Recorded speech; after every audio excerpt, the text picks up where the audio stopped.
Welcome back to the Chad Hasty Show, News Talk 95.1 FM, 790 AM, KFYO.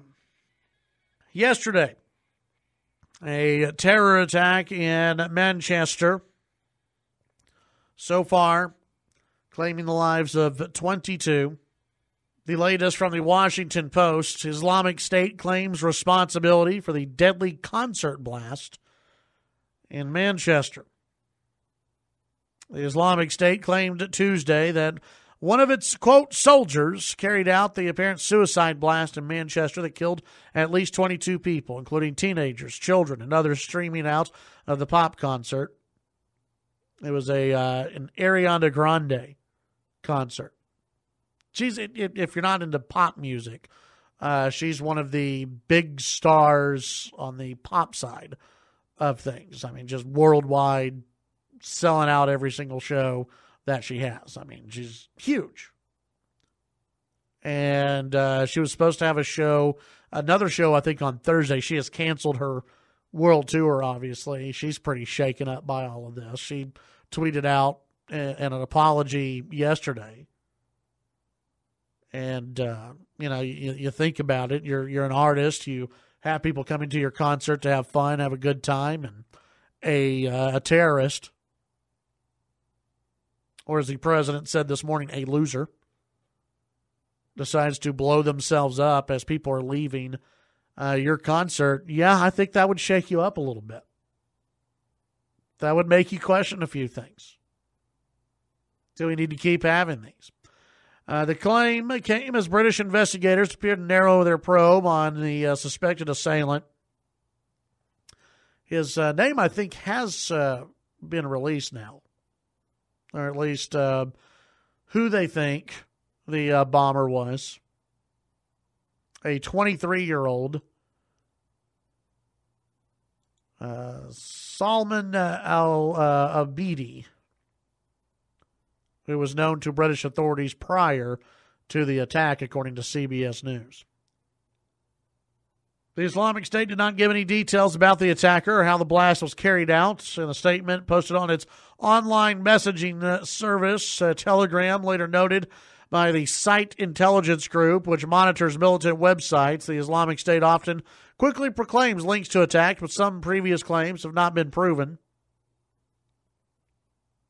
The British Prime Minister called the carnage a callous terrorist attack. Other condemnations from other leaders poured in from around the world.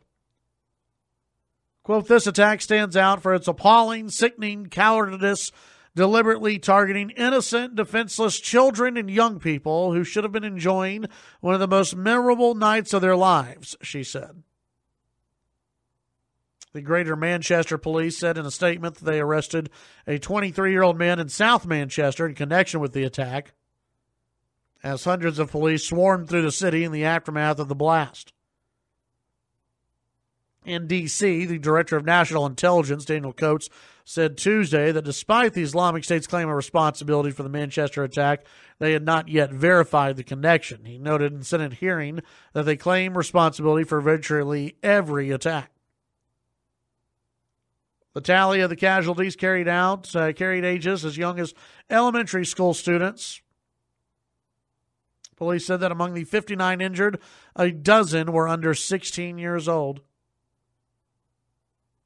Among those killed, an 18-year-old student was the first victim to be named. British media also reported an 8-year-old girl. Could have been the one of the youngest killed in the blast. What we believe at this stage, the attack was carried out and conducted by one man, said the police chief at a televised news conference. We believe the attacker was carrying an improvised explosive device, which he detonated, causing this atrocity.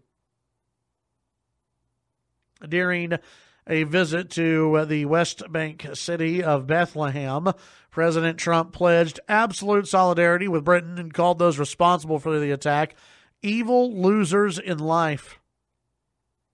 It's one way of putting it. The bombing appeared to inflict maximum bloodshed on young concert goers, many of them in their early teens who were making their way out of the Manchester arena. The blast occurred at about 10:30 p.m. local time As minutes after Ariana Grande had finished her set, many fans were gathered in the front to buy concert merchandise. The explosion set off a panicked reaction as fans struggled to flee and parents and teenagers searched for one another amid the carnage. Parents who had lost contact with their kids posted desperate pleas for information on social media using the hashtag Manchester Missing. That was part of a large part of this.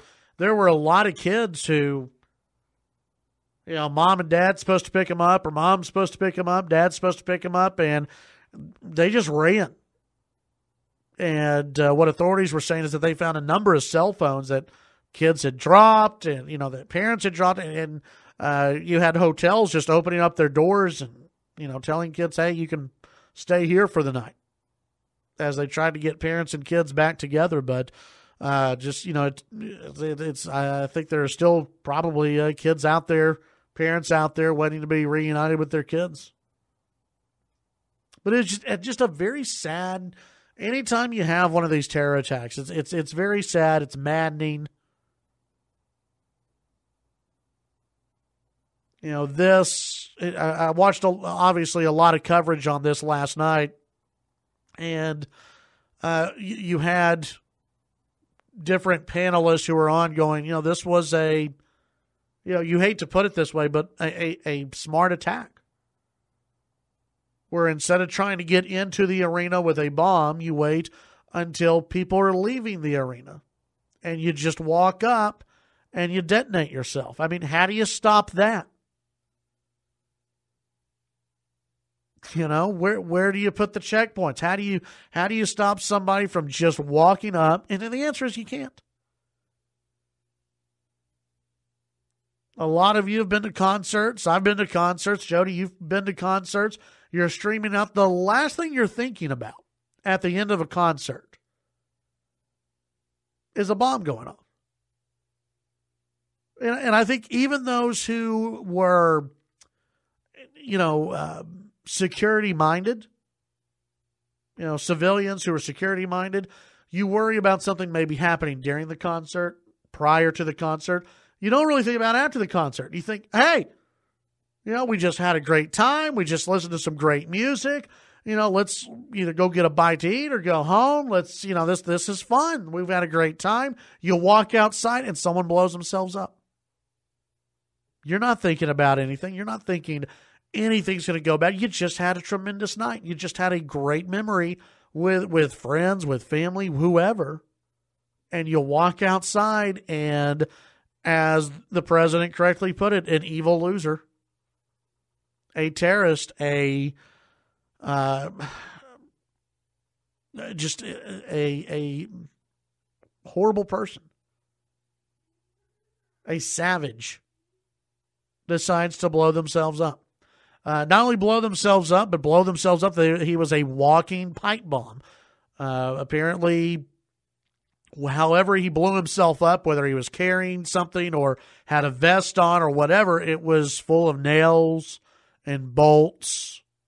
I mean, this was if you heard the blast, if there was video, dash cam video, where you heard the blast, but if you looked, paid attention to where the concert was, you saw the blast too. You saw the arena light up, the outside of the arena light up. It was a sophisticated bomb, and that's why you have authorities going, whoever this was, whoever this guy is, he had to have had some help, because it was pretty sophisticated. And you're talking about, obviously, with 22 people who are dead, over 50 who are severely injured, lives are changed. And many of those lives are kids. Just teenagers who were out with friends, out with mom maybe. Parent waiting to pick them up, and their entire lives have been changed. And this is what ISIS wants to do. This is what terrorists want to do. You had some on Fox and CNN, and I was flipping around between some of the different news channels last night, And they're asking, why are you targeting kids? Why target kids? Who would do things? And I some of them, I think they were doing it just to elicit that, response. You know why they target kids. You know why they target teens. Because it's everyone's worst nightmare. Everyone wants to think kids are off limits. Everyone wants to think teenagers are off limits. You don't do that. But these people, they're animals. They don't care about human life. They don't care about kids. There was one expert on Fox last night, I think on with Tucker Carlson, or it might have been CNN. I can't remember. But he had said that, listen, I've interviewed terrorists before. I interviewed leaders of ISIS. This is what they want. They want the kids, targeting the kids is a form of revenge. It's to show the parents, it's to show the nation, hey, you're responsible for their deaths. You're responsible for it. You're the reason why, this is what you deserve. And so it affects so many people. It affects, teenagers are going to think differently now. At least in Manchester, they're going to think differently. Beforehand, this was an adult thing, right? Terrorism, that's what adults were thinking about. Now you're going to have teenagers in Manchester, throughout England, at least for a little while, who are going to start going, do I want to go to a concert? Do I want to go to a place where kids go? Where someone could just walk up and blow themselves up and take out kids. This to me, I'm not going to say it's going to mean, anything like boots on the ground, but I think this is going to affect people differently than some of the other terror attacks that we've seen that, where adults have died. When you're talking about kids, that affects people differently. It affects even world leaders. It affects them differently. Look at Trump. When you had that chemical attack on kids from Syria, what did he do? We're going to fire off some missiles. And so just a horrible attack last night. 770-5790 toll free 1-800-687-0790. When we come back, we will take your phone calls. We'll get into a few other things connected to this as well, some of the statements that have been made. We'll be right back. Chad Hasty Show, KFYO. All right, Chad Hasty Show, News Talk, 95.1 FM, 790 AM, KFYO. Back to the terror attack from yesterday. Some of the news coverage. You had Fox, who they went heavy into it at the very beginning, and then CNN and everyone else flipped over after it was, because at first nobody knew what was going on. Just that there was an explosion, but the cell phone camera footage only showed inside the arena. There was no smoke. So people started speculating, well, maybe it was just a balloon that popped. Well, that was debunked pretty fast. When they started getting people calling in going, yeah, no, we heard the explosion outside, at the bar a few blocks away. There was an explosion. So it took a while for the story to develop. And, of course, you had Fox on it first in conjunction with Sky News. Then CNN came on, then MSNBC, and it was full-fledged into terrorism and what all had happened and what all was maybe going on during the attack. Well, Shepard Smith. It was great coverage until Shep came on. And Shepard Smith, he brought on former CIA director James Woolsey. You've probably seen him on Fox before, right? Well, this is a former CIA director. And Shep brings him on, and Shep starts asking him some questions. And, the former CIA director is going into a few things. Well, we can sort of speculate that it's leaning towards this. Shepard Smith, whoa. This is news. We don't want you to speculate too much. We don't know who this is yet. We don't know what this is yet. We don't want to speculate too much. Then Woolsey says, things are kind of coming to a head. I think radical Islamists and I would call them that, have decided to pick up the pace with terrorist attacks, and I think we'll probably see more. Shep interrupts again. He says, and now we have a president who's pretty straightforward that he's at war with them. He's not going to soft pedal that. He calls them evil. We haven't had a situation like that. We did not have 8 years of an Obama administration of a president who wanted to fight and win a war. Oh, that's when Shep lost it. Shep cut him off, said, President Obama fought a war, a number of wars, and certainly didn't say that he didn't want to win them, Shep said. It's very early, Mr. Woolsey. With great respect, it's very early to make this a political matter.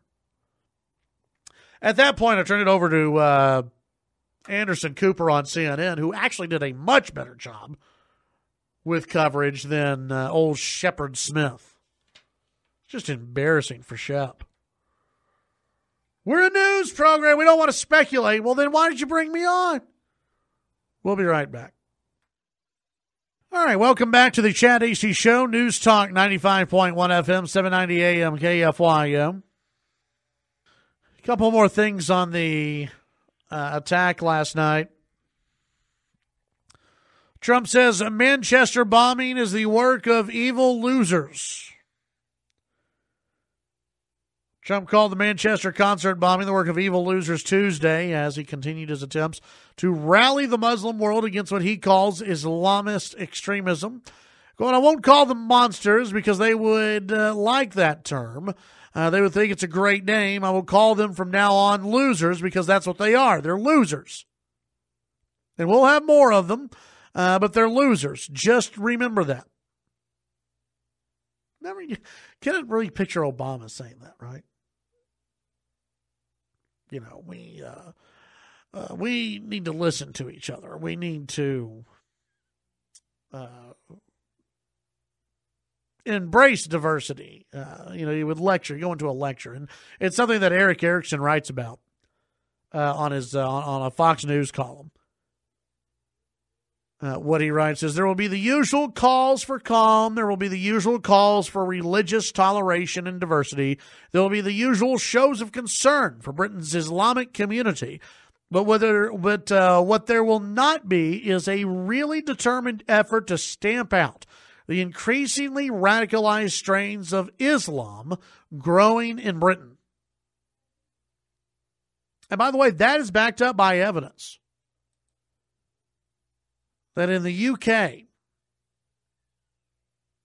the number of potential terrorists being watched in the UK right now has swelled to nearly 3,500, according to the UK Express. The latest figures show over 3,000 potential terrorists monitored since 2015 has grown. After the return of UK-born people who left to fight with ISIS, about 400 ISIS-trained fighters are believed to return from war zones in Syria and Iraq. Despite being on red alert for more attacks on home soil, like last night's Manchester bombing, new stats show the number of arrests, stop and searches, and examinations of suspected terrorists at ports and airports dropped in 2016 on levels seen in 2015. This comes at a time when the number of people arrested on suspicion of plotting terror strikes on British soil has grown by 8%. In 2016, there were 260 terror-related arrests, a drop of 8% on the 282 people that were arrested in 2015. So they've got a problem. They've had a problem in the UK, and particularly in England. They've had a problem with this radicalized Islamic extremism. The calls for tolerance, if you will.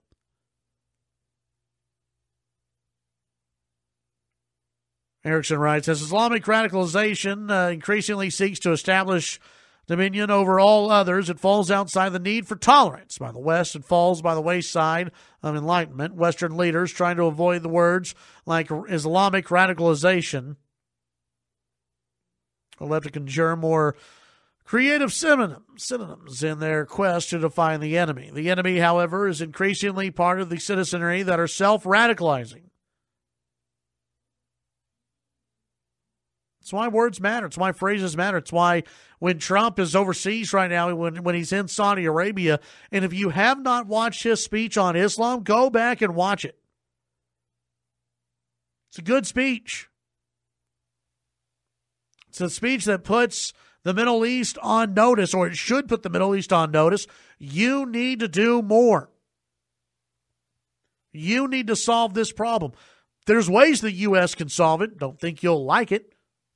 There are ways the U.S. can solve this problem, but we can't do it without the Middle East. And a lot of these countries are funneling money towards terrorists. And it's got to end.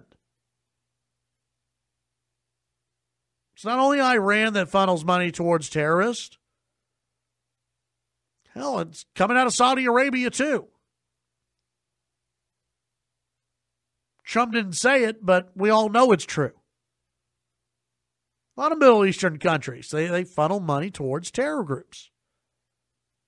And it needs to stop. And you know, when Trump went to Saudi Arabia and said, it's got to stop, it's time for, if you want to be part of the world community, you've got to drive this out.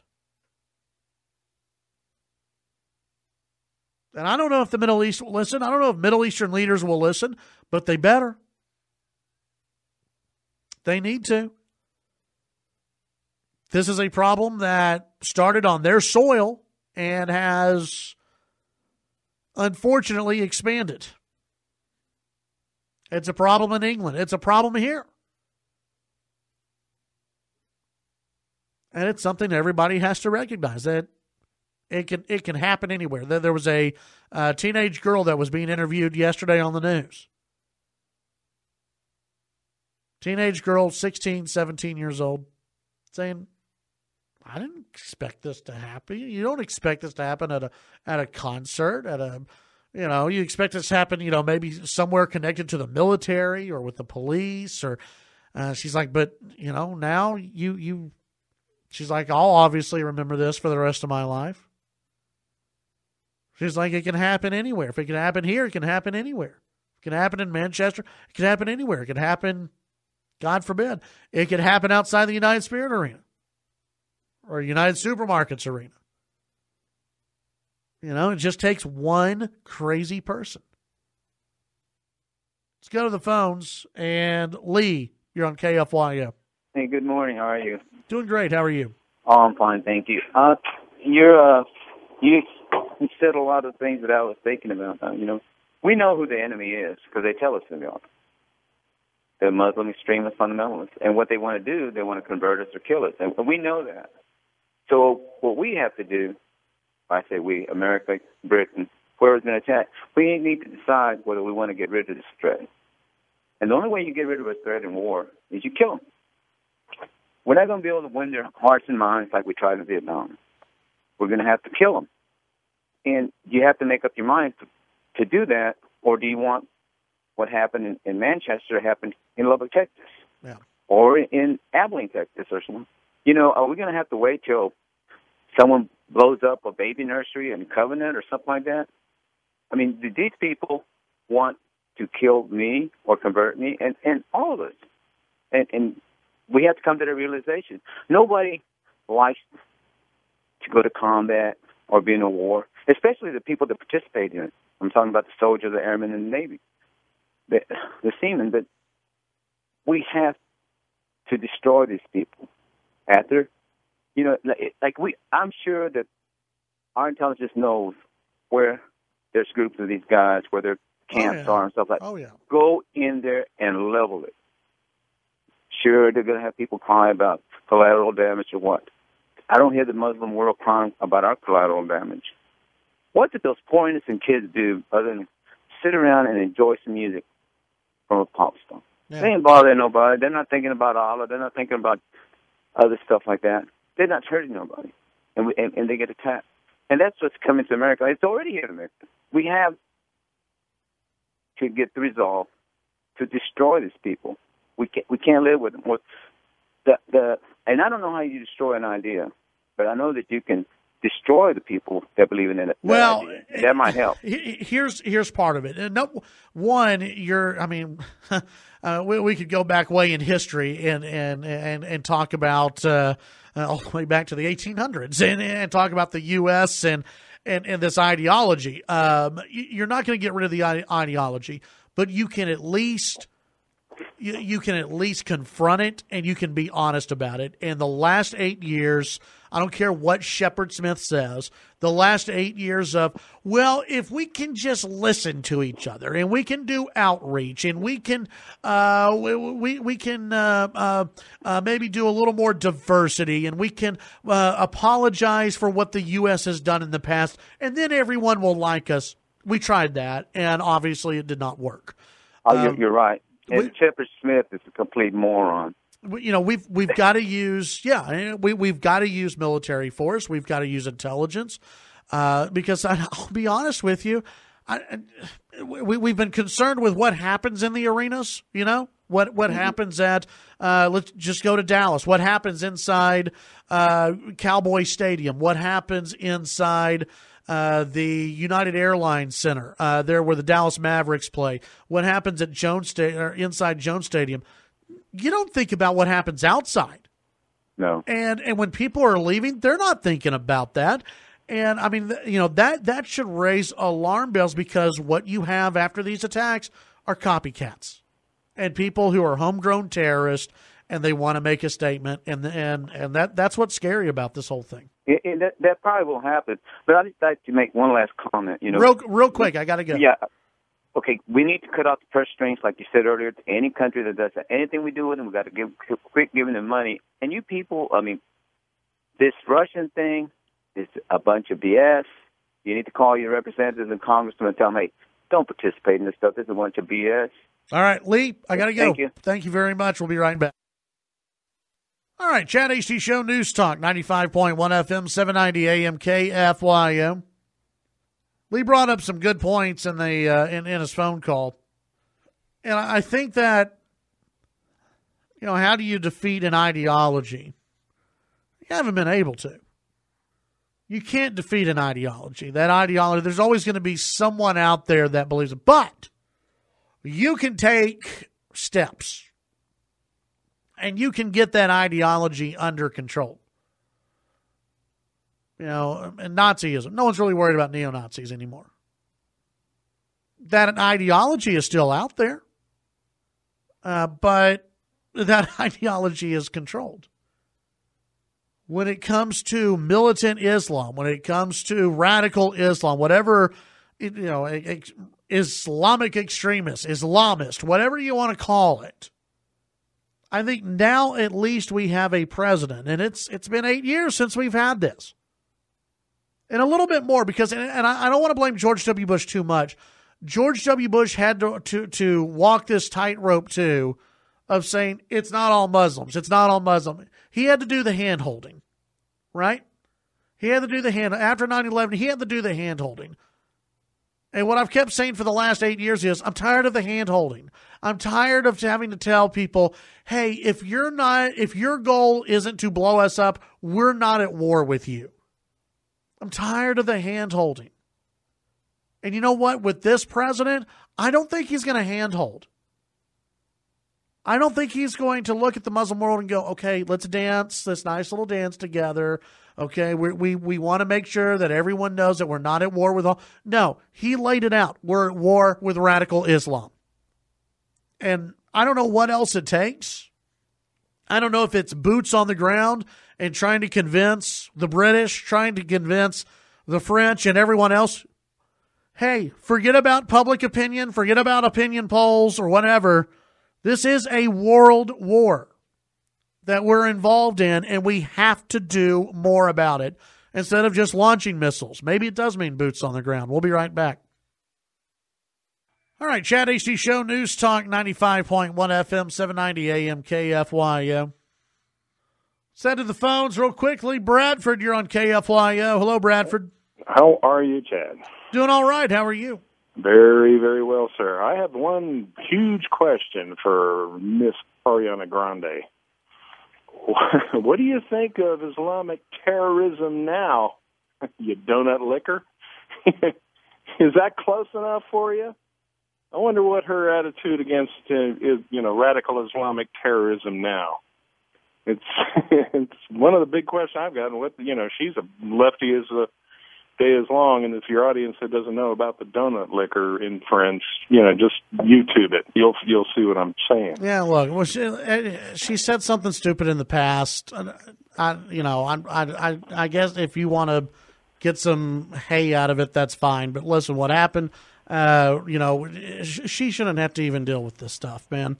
I mean, she, all she's getting out there and doing is singing music and trying to put on a good concert for her fans, and I feel bad for her. I really do. I do too. I do. Well, I'm not saying that I don't have a little empathy for the situation, because she lost a lot of fans that day.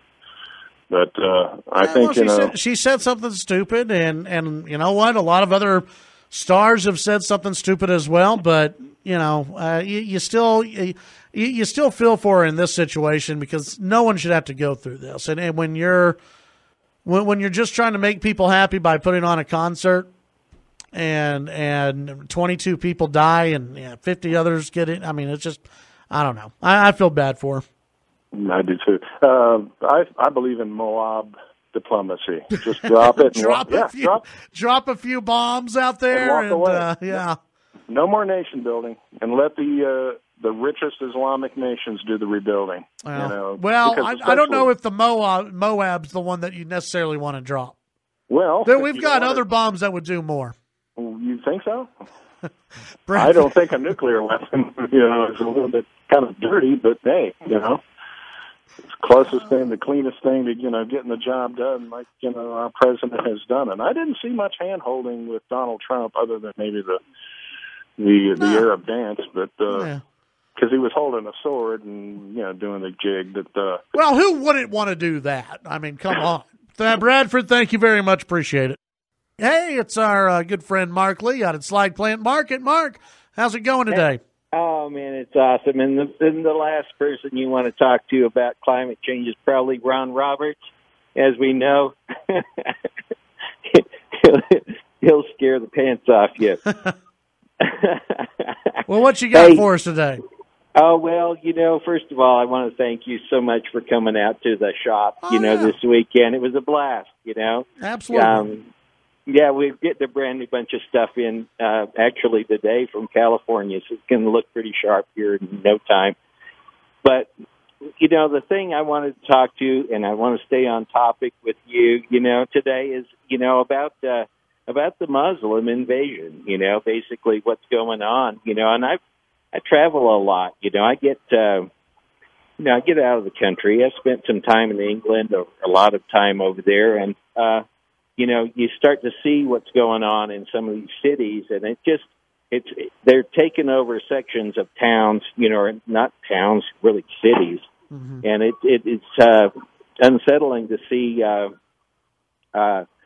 women walking behind men in burqas and stuff like that. And, so much of our model of our country is English, and it's happening. I mean, this thing is happening. And if you look back through history, and I'm not going to bend your ear too hard, but what happened in Spain? They finally got back in 1400s or so. They pushed the Muslims back into Africa, and they are pushing us, and at some point there's going to be a pushback. Well, and at some point, and I think we've seen it maybe here in the U.S. I think you're seeing a little bit with Brexit. I think you saw a little bit of it. But, yeah. But you look at what's going on in England. You look at what's going on in France. Both have no-go zones. At least that's what's been reported. That both have no-go zones where police officers don't go because it's just, hey, it's just too dangerous. We're going to let you protect, kind of, I guess, police your own. in those areas. And there have been so many documentaries and specials of these British imams, Muslim British imams, that are preaching against Britain and calling for the government to be torn down. And you see this on TV and people just kind of walk by. They ignore it these days. Mm-hmm. And that's kind of sad. I mean, you want to see people appalled by it, but you don't really see that in these specials. It's just people ignore it and keep walking. And, hopefully they won't be ignoring it much longer. Well, I totally agree. And the thing about it is that what do we have? Two different police forces then that are going to have to, one that could go into one zone and one can go into another. I don't know how you can deal with it. And, here in I'm a Canadian, or initially. I'm proudly an American now, and I voted for the first time this last election. But I'll tell you what, you go up into Canada and you'll see a different world as well. We up there, it's a completely different environment. And though I do love it, but it's here. And I am so proud to be a Texan. Let me tell you, this is the last place on earth, So, it's,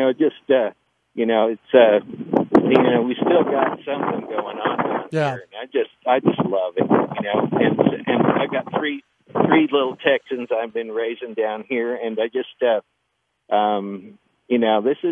this is a great spot to be, but we got to hang on to it. We cannot get ourselves pushed, like what I've seen around.